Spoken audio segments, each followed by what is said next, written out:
Pankaj Pandey, who is the head of research at ICICIdirect.com. He's joining us on the show right now. Hi Pankaj, good morning and good to be speaking with you. Let me start by asking and having your take rather on the IT space, because what we have seen is that all these major IT companies have not given a great set of numbers, but when it comes to some of the mid-cap ideas, they have really outperformed the street estimates, case in point being Persistent, LTI, Mindtree. The numbers look great, Pankaj. Help us understand that what's your positioning like when it comes to the IT space, and do you believe that the worst is behind? Yeah, hi, good morning. Thanks for having me. I think, see, the broader setup in IT was that FY26 growth was expected to be better than FY25. With the possibility of US recession, I think FY26 is expected to be a washout year for most of the companies. And I think companies which are going to sort of get impacted would be largely, say, a company like Infosys, where the proportion of discretionary spending is slightly on a higher side. So our hopes of recovery lie in FY27. But within that, there are some pockets or there are some companies which are doing quite well. TCS is one of them. And TCS looks attractive to us within the tier one names. And like you highlighted, when you look at the tier two names, while LTI Mindtree reported muted set of numbers, probably second half is where some improvement can happen. But Persistence is one company besides Coforge. In fact, in Persistent, what we have seen is that last 5 6 years they've grown at about nearly 23 24 odd percent. Next 5 7 years also the growth projections are in the range of 18 to 19 odd percent, and this is one company which has been delivering a very consistent set of numbers. So one needs to be very selective in IT, but given the fact that IT as an index has itself has corrected by about 23 24 odd percent, and if the peak of inflation-related tariff or inflation-related anxiety is behind us, then IT also could be headed for some technical bounce. We saw a bit of that yesterday, but our sense is that some more recovery is very much possible in the IT. So largely the hopes will lie on FY27. Right, that's the take coming in right now on how the IT pack is moving. Pankaj, hi, morning. Good to have you on the show.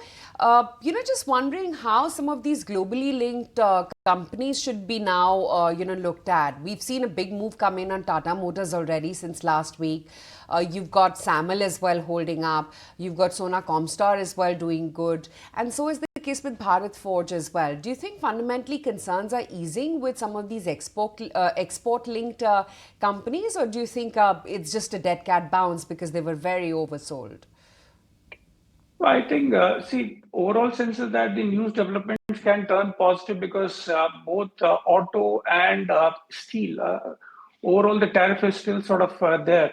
But when you sort of look at the news flows, it is possible that US might sort of give some leeway in terms of certain segments for autos. They're talking about China. So some kind of a leeway is very much possible. For Tata Motors, I think the good part is that one third of their revenues or the US market is a big market for them. One third of the revenues come from there, and largely this is one geography which is served from a market like UK, and which is likely to attract lower tariff. So from that perspective, some of these companies can be looked at, but it is still too early to sort of say how things will pan out, because overall sense is that in case if there is a generic slowdown in US, a lot of these exporters could get hit. I think the focus largely should be at this point in time more of domestic driven sectors. I think so.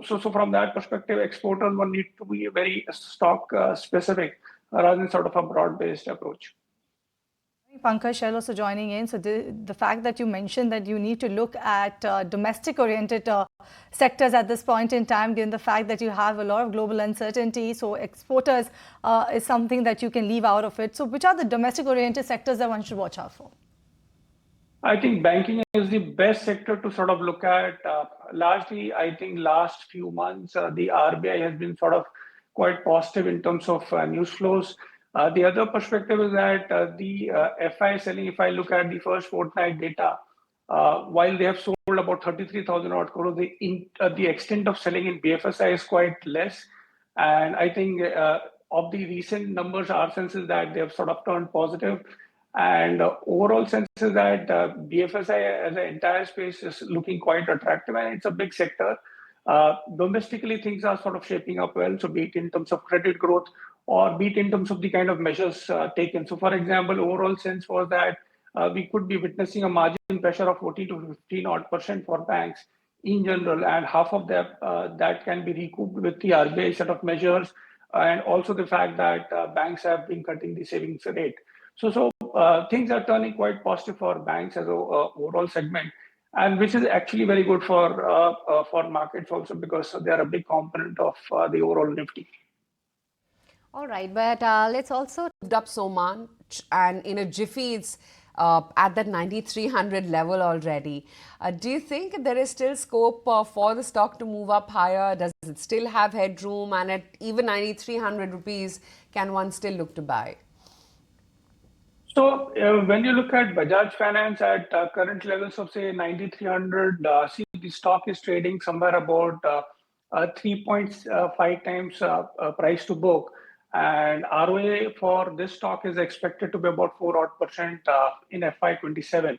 So obviously there is room for multiples to sort of expand, and which is why I would want to believe that this NBFC can keep doing well. Because I think there is no letdown on the growth front in terms of good 25-26% kind of a growth rate expected from here on. So Bajaj Finance from current levels looks attractive. There is a scope for multiples to sort of go up. Right, so that's the take coming in on Bajaj Finance. We also have Chandan Tapara joining us. A very good morning to you, Chandan. one of the majors coming out with the numbers, and that is Dalmia Bharat. The numbers look quite strong, and given the fact that for the past couple of months we have seen the cement prices across India moving upwards, but do you believe that maybe it's time to look out for some of the counters in the cement pack? What's your overall view coming in? Absolutely. I think when you look at the numbers for Dalmia Bharat, Q3, the capacity utilization was somewhere about 58 odd percent, which has jumped to about 74 odd percent. So which is why quarter on quarter you see a good amount of improvement in the numbers, be it on the top line or be it on the EBITDA front. The EBITDA per ton has inched up to 902. So we would want to believe that the worst is behind us, especially for a sector like cement. And Dalmia has sort of done a lot better compared to our expectation, despite the fact that they have exposure on the southern side. So I would expect another base players to sort of come up with a better set of numbers. I think this is one sector which has been struggling for some time in terms of overall volume degrowth, plus also from the perspective that the pricing have been soft. And I think both the variables are coming into play. And on top of it, we are also seeing the cost per ton sort of coming down, which is what we have seen in case of Dalmia Bharat. So I think besides bank, cement is another sector which is a local driven sector that can really do well from current levels. Okay, interesting. And Dalmia Bharat is Pankaj's top pick there. Pankaj, great to have you on the show. Thank you for your time today. Thank you so much. Okay, let's move on and let's talk about all the big earnings today. And it's an earnings